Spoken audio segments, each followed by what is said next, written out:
Guys, இப்போ நம்ம என்ன பண்ண போகிறோம்னா, இங்கே உங்களை சந்திக்கிறது எதுக்குன்னா, இங்கே பாருங்கள், பார்சுன் கோலமாவு, சாரி பார்சுன் கோதுமை மாவு, தவறாக சொல்லிட்டாங்க கோலமாவுன்னு. பார்சுன் கோதுமை மாவு ஒன்று வாங்கினா இன்னொன்று ஃப்ரீ, ஒரு அரை ½ கேஜிக்கு இன்னொரு ½ கேஜி ஃப்ரீ. இப்போ நம்ம எல்லாம் வெட்டி மாவெல்லாம் குழச்சி ரெடியாக வச்சுக்கிறோம். தோசை ஊற்ற போடுறோம். இன்றைக்கி பார்சுன் கோலமாவு, பார்சுன் கோதுமை தோசை.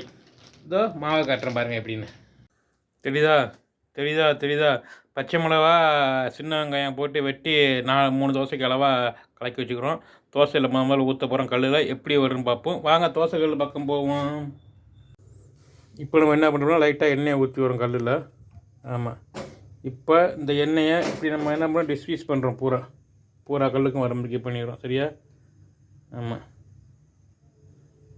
வந்துருச்சு. சரியா? இப்போ நம்ம என்ன பண்ண போகிறோம்னா,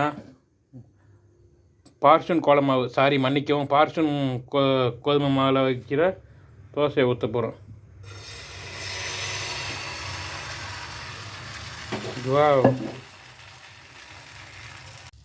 தெரியுதா? பார்சுனில் ஊற்றினா வெங்காயம் பச்சை மிளகா போட்டு கோதுமை தோசை வெந்துக்கிட்டு இருக்குது. எப்படி வருதுன்னு பார்ப்போம் இருங்க. இதோ உங்களுக்காக நான் பாரதி வரையில் விதை. ரொம்ப அழகாக வெந்திருக்குது தோசை. ரொம்ப அழகாக வரும்னு நினைக்கிறேன். பார்ப்போம். Wow, I see. அடா பவளம் போல பேருது. அடா பரவாயில்லையே, இந்த மாதிரி பேர்ந்தது இல்லையே, வந்தது இல்லையே.